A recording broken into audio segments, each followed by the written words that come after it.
There seems to be a disconnect in the prevailing narrative about the AI in the media today. On one hand, more and more pundits tend to agree that white-collar office work is a disappearing phenomenon.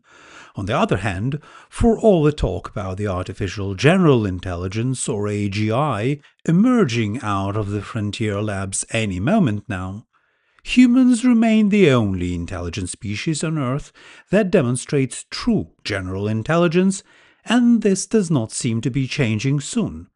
The problem, in my opinion, is not with the overly sensational and self-serving publicity generated by the AI industry, it is with the nature of the white-collar work itself, which, for the most part, does not require AGI. The truth is, a very large proportion of the office jobs in the developed world are mind-numbingly boring and do not make much use of the human ability to generalize from prior knowledge to previously unseen problems, which is the defining capability of AGI. One systemic trend that could be observed in the white-collar job market over the last several decades has been increased job specialization. With the possible exception of the student internships, employers expect you to have 5 or more years of experience in the narrowly defined skill set outlined in the job description. Nobody is interested in your ability to generalize from your past unrelated experience, and unless they are paying you a minimum wage, nobody expects you to learn on the job either.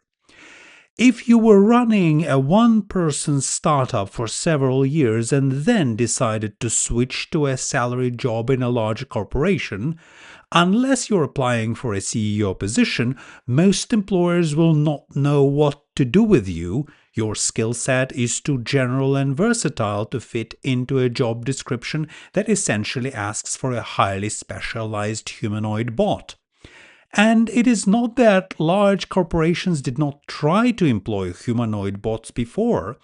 Numerous attempts in the past decades to automate the work of a back-office bank clerk, for example, have been hampered not by the lack of AGI on offer, but rather by the obscurity of the legacy IT systems that have been developed in the 1970s and were still reliably in operation.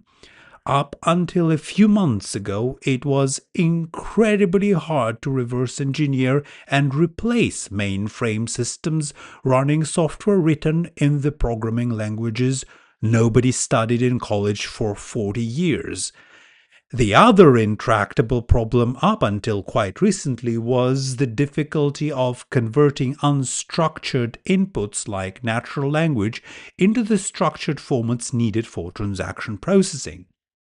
Both problems are trivially simple for the today's LLM-based agentic systems, which is bad news for outsourcing companies in India that have been running operational back-office processing for the North American and Western European banks. So there is a fair amount of truth in the prevailing expectation that the white-collar office job, in their traditional sense, will soon disappear, which will perhaps trigger considerable societal and economic shockwaves. More importantly, these changes will come much sooner than many expect. Most people see the dumb mistakes that LLM-based agents make when they are asked to solve the problems LLMs have not seen in their training sets, and the people think that they still have time. But what they should be looking at instead is how dumb their current 9-to-5 job is and how long ago their job required them to pick up a textbook or take an extension college course. If you think that your deep and narrow skill set that you perfected over the last decade is so hard to replicate, you may have a nasty surprise coming from an LLM-based agent that was developed by your IT department last week.